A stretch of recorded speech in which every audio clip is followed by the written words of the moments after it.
135 pounds. So, a lot of moving parts there, guys. I mean, Henry Cejudo's back, I think. I don't think he ever should have left. I'd be curious if he was candid and backed me up on that. I mean, right, imagine that Henry wished he had 3 more fights. Right, do you guys think that's real? We'll count the one that he already did, and then let's say he has 2 more. Do you think that's pretty realistic do you think that's realistic? I would just share for you, that could already be done. In fact, he could have changed his mind and made it 9 fights. It would be done. It'd be behind him. I don't know if that's something he would think is cool. I don't know. I think that he would. And he would have done it as champion as opposed to pursuing a championship. Food for thought, right? Everything's clear in hindsight, but I'd be curious what Henry's answer would be. I think the sport's better when he's around.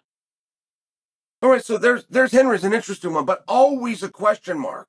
Now, let me sling it to the other side of the tracks, which is the champion of the world, Aljamain Sterling. He has said as recently as this week, but he said this many times, this is my last fight at 135. I'm going to 145. Now, we won't hold him to that. Could only imagine how uncomfortable he is or about to be making that weight cut. But do you like him at 145? Do you support the idea? Do you like the notion of a potentially vacated belt? And or the potential for an interim championship? I would encourage him to stay. Now, I don't know what the weight is in the physiology, and I know with time we don't get smaller, we get bigger. Like, I listen to all these things. I'm just sharing to you from a competitive standpoint.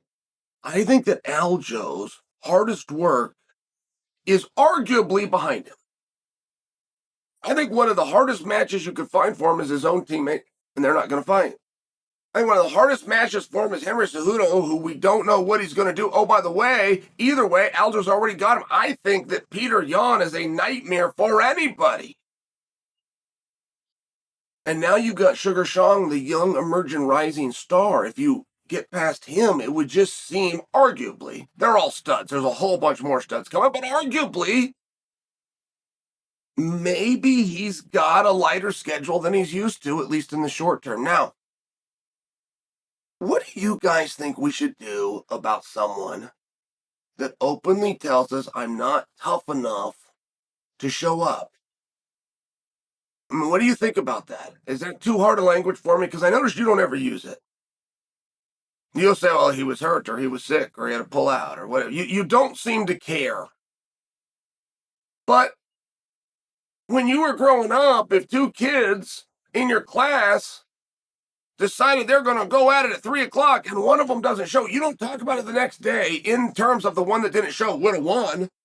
You never talk about it again, and you acknowledge until your graduation that this kid won. And it is a surprise to me that you let guys off the hook. Just a surprise to me. The rankings committee backs you. They do the same thing. We'll have a guy that raises his hand and says, I'm not going to do it. I can't.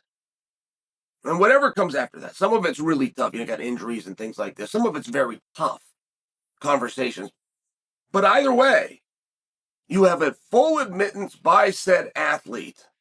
I can't. You'll have the rankings committee tell you he's the best guy in the world.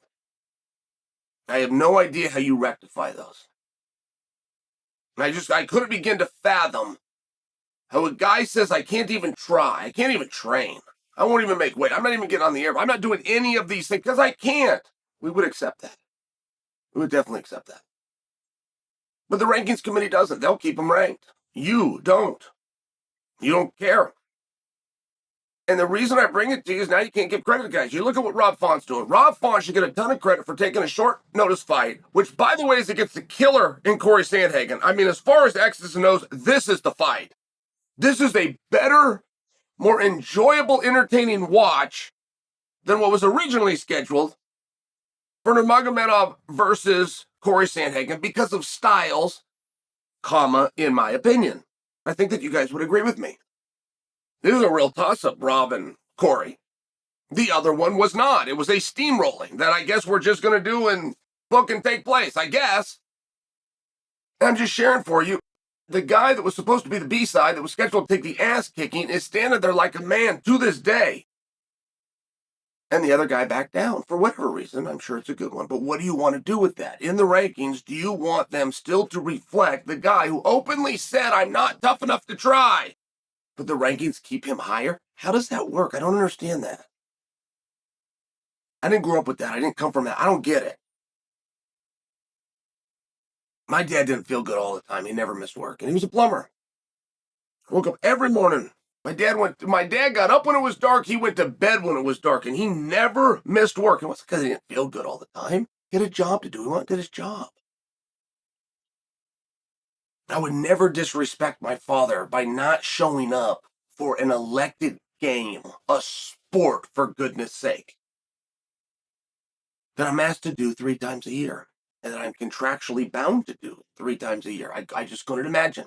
And I'm not giving Umar a hard time at all. He's a real stud. I'm just sharing with you, when you make those decisions or you come to that conclusion, the guys that step forward, like Sandhagen, now step in front of you. And Sandhagen is saying, after this fight with a victory, I would like to fight for a title. That makes a lot of sense to me. And if you were to say, well, Nurmagomedov has a better record, or he's undefeated, or that he's ranked higher, you wouldn't be wrong, but you would be reading numbers by an unnamed person in a room somewhere in the world that puts out their opinion at 9 a.m. on Tuesday morning, known as the Rankings Committee. I don't think that in real life you would give them that power. I think in real life, if you saw this with your own eyes in your classroom, you would give credit to the guy who knew what you knew.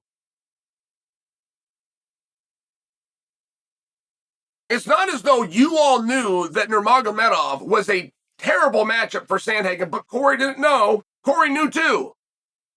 But it's what he was asked to do, 1 of 3 times a year, and he said yes. And then you want to take away any chance that he has, and you want to add 2 rounds to it. And Cory said yes. Then you want to tell him it's not going to happen, we're going to bring somebody else in who's a lot more painful than the grappler that you just had. And Cory said yes. And in addition to everything, we're even going to change the weight class. And Cory said yes. It would seem as though, with a win, he's the #1 contender. And I would like to get ahead of something before it ever hatches, which is the catch weight. The kids online are talking about you can't become a #1 contender in a catch weight. And they drug me into it. Said Uncle Chael even told us that when Kamaru Usman wanted to fight Chimaev, but he wanted it a catch weight because Kamaru did not want to become the #1 contender and be asked to face Adesanya. And he couldn't be with a catch weight. You're right, I did say all of those things. It is different in this situation. When it's a last minute, when it's Rob Font that's asking for it, when it's Rob Font that says, yes, I'll do it, but I can't quite get down to weight. Spot me a few pounds, and I'll see you soon. Very different situation.